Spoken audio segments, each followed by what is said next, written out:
Karthik, thank you very much for joining us this afternoon.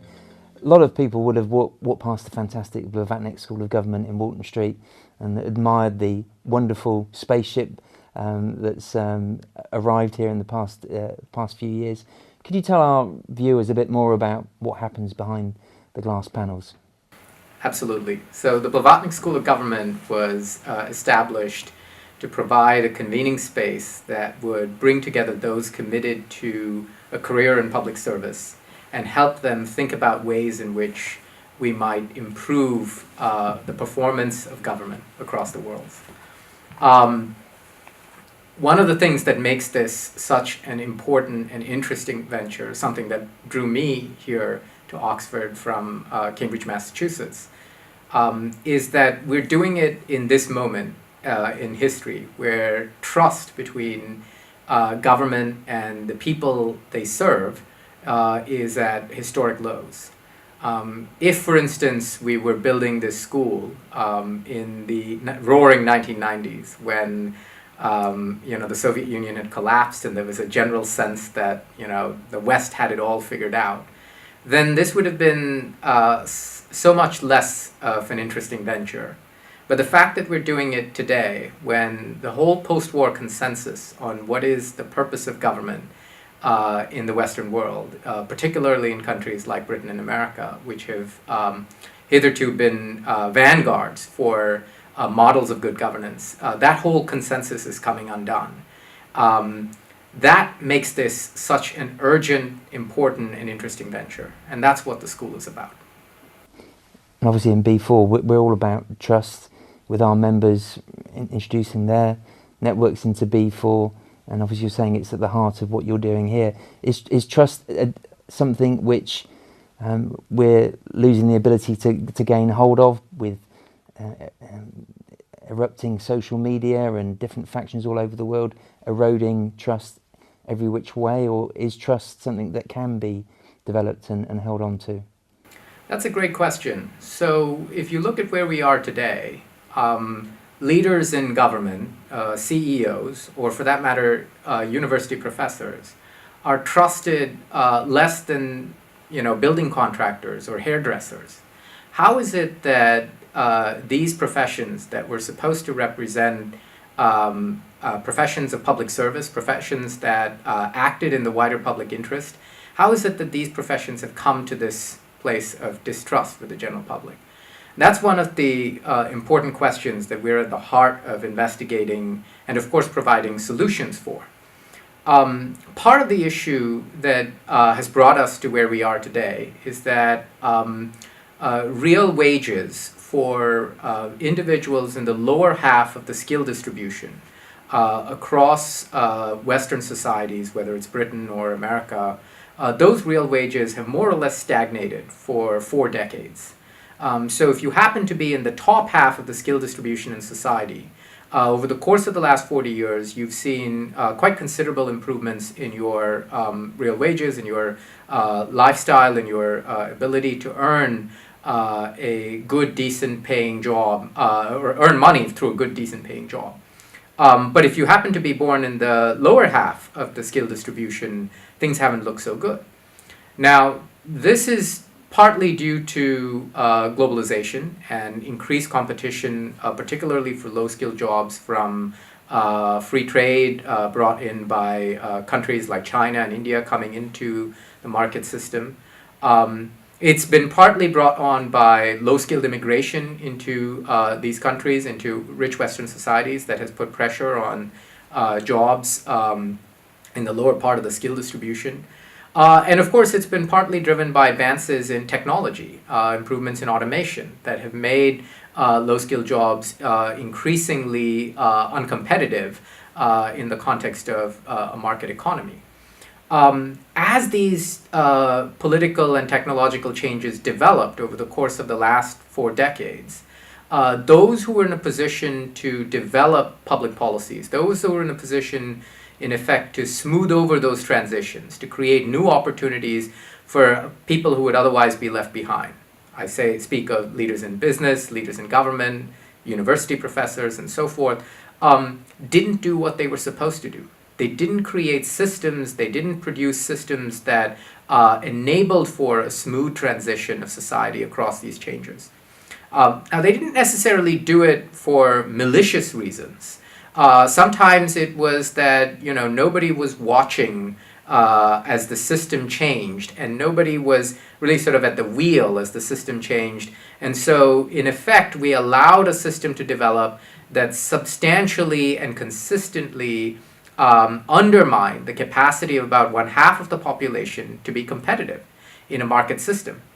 And that has resulted in tremendous political pressure against the system and against the elites who run the system or who are in a position to determine what the rules of the game look like. That's how we've ended up in the place we are today.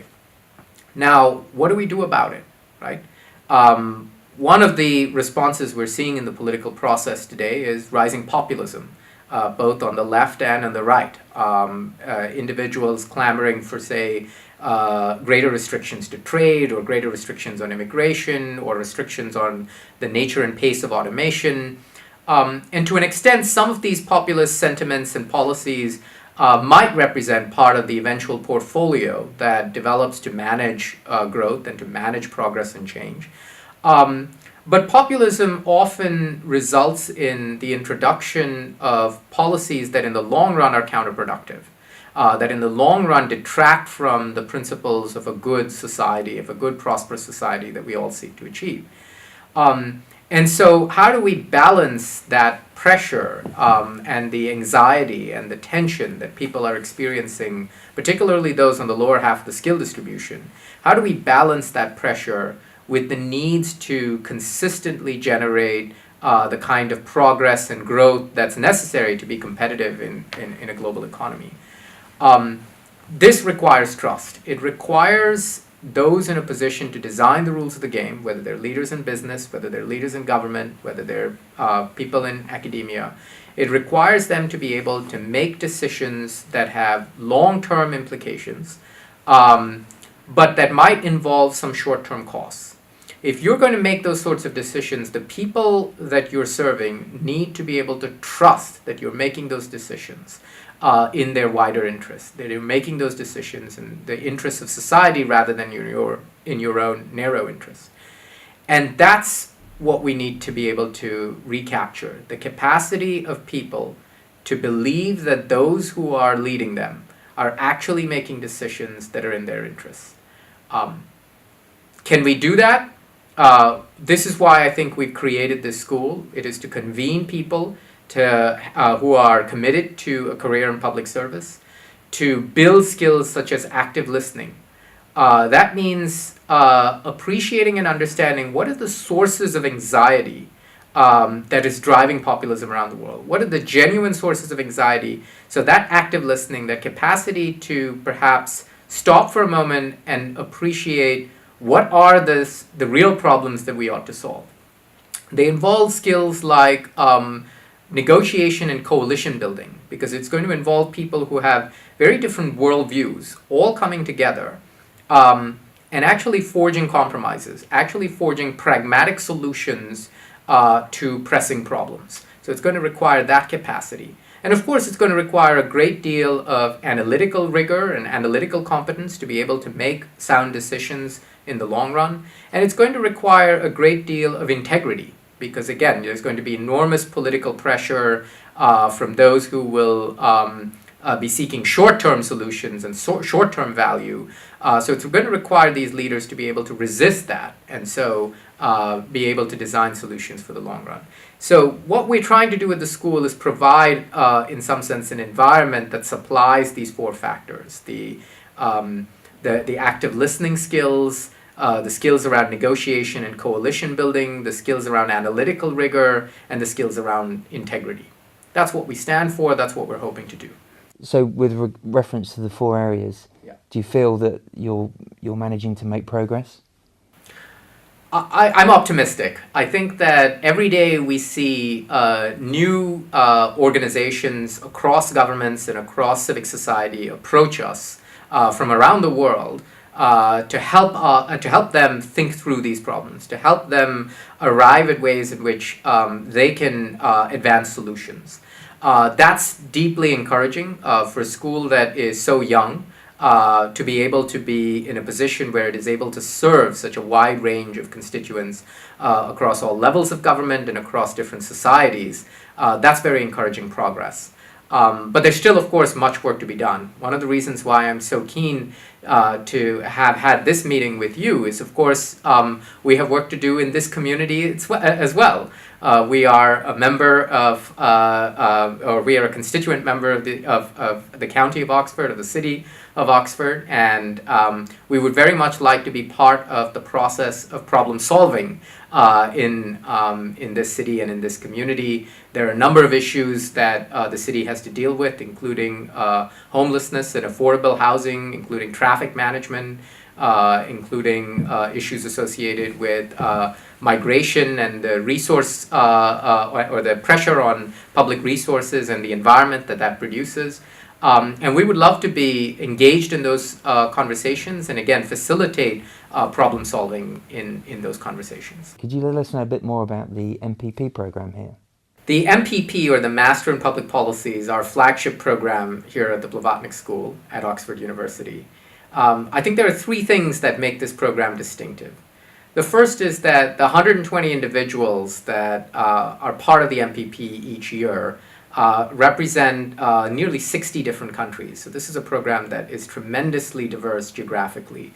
The students have very different lived experiences, and they come with very different cultural perspectives. That creates an incredible opportunity for teaching and learning. The second point of distinction is that we've made a deliberate decision not to segment the program by experience. This means that we have individuals who are at the early part of their careers, they might be in their early 20s, and we have individuals who are also deeply seasoned. They might be ministers in their home countries or permanent secretaries or other senior civil servants. And we think that there's great value to this intergenerational learning, to this teaching across generations, not just for people early in their careers to learn from those who are very seasoned, but also vice versa. The third point of distinction is that we are, although part of a 900-year-old institution, we're one of the newest parts of the university, and so we like to think we have an entrepreneurial or a startup mindset. One of the things we do is very much put the students in the driver's seat. We allow them to play a huge part in determining what their teaching and learning experience looks like. And so the kind of individual that self-select and thrives in an environment like our MPP are individuals who are committed to rolling up their sleeves and solving problems, that entrepreneurial mindset. The sort that I think your constituents, members of the business community here, would very much empathize and appreciate. So we like to think Oxford's unique in many ways. Do you see lots of similarities with the problems faced in other cities around the world that you deal with and governments that you deal with? The challenges that they face are similar to the challenges that Oxford and Oxfordshire faces? So cities like Oxford, on the one hand, are incredibly fortunate because the kinds of problems they are dealing with are problems associated with managing economic growth. Managing economic growth so that it is equitable and so that it has benefits that are widely felt and experienced across society, as well as so that that growth is sustainable in an environmental sense. Many other cities across the world and many other communities across the world have a different problem, which is a problem associated with an insufficient number of economic opportunities or increasing depopulation or stagnation in economic opportunities. And so those cities are confronted with a whole different set of challenges. And I'd say that in some sense, part of the issues that we're experiencing in the world is that cities, for instance, like Oxford, England, or my hometown, Cambridge, Massachusetts, share one set of problems.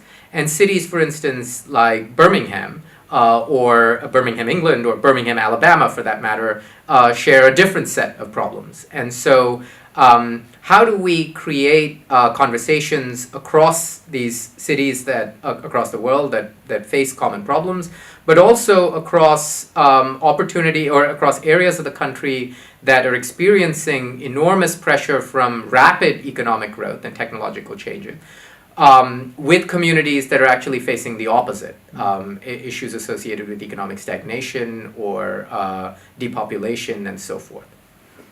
In Oxford, obviously, we have challenges: cost of living, attracting skilled workforce, transport congestion, etc. The constant, you mentioned striving for economic growth. Does there come a point where we say enough is enough, because the system's just going to break?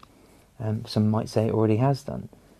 But a city which becomes increasingly expensive to live in, that can't be sustainable, surely. So absolutely, from the perspective of the country as a whole, from the perspective of Britain as a whole, we can't say we've had enough economic growth. So the question is, how do we channel the economic opportunities that are coming to or that emerge in a city like Oxford to other parts of the country where these opportunities would be very much welcomed? So how do we create the infrastructure, for instance, transportation infrastructure, whether that's through rapid mass transport or whether it's creating incentives for some of the opportunities that would otherwise spring up and remain in Oxford to migrate to parts of the country which are underserved by economic growth. So it's a question of, in some sense, equilibrating the opportunities across the country and across the world, for that matter, because there are some parts of the world that are doing quite well economically, and there are other parts of the world that would very much welcome those economic opportunities. So part of the challenge is equilibrating, rather than simply saying Oxford's problem is to manage growth. We say, well, how do we manage that growth in a way that also results in value creation in parts of the country that actually need it, that very much need it? So yes, it's about finding both of those solutions. Karthik, it's been an absolute pleasure meeting you today. But perhaps we can end on your vision for the next 5 years, what your aspirations are for the school, for Oxford and Oxfordshire, and globally. I'd say that the number one thing that I would hope that we as a school and of course the world as a whole is able to achieve in 5 years is restoring a sense of civility to public life. We've talked about the lack of trust and the depreciation of trust between elites and the governed over the course of the last 4 decades. And again, the sources of that distrust are very real. But the lack of civility in public discourse is certainly not going to help us solve that problem. So although we might not come up with the grand solutions to issues like structural migration or income inequality or climate change within 5 years, I hope we'll have made some progress on these, but we might not have entirely solved these problems. The one thing that I do hope we've made substantial progress on, and that I hope we as a school can contribute toward, is restoring civility in public life, restoring a sense of decency to the kind of conversations we should have in public life, because with that, anything is possible.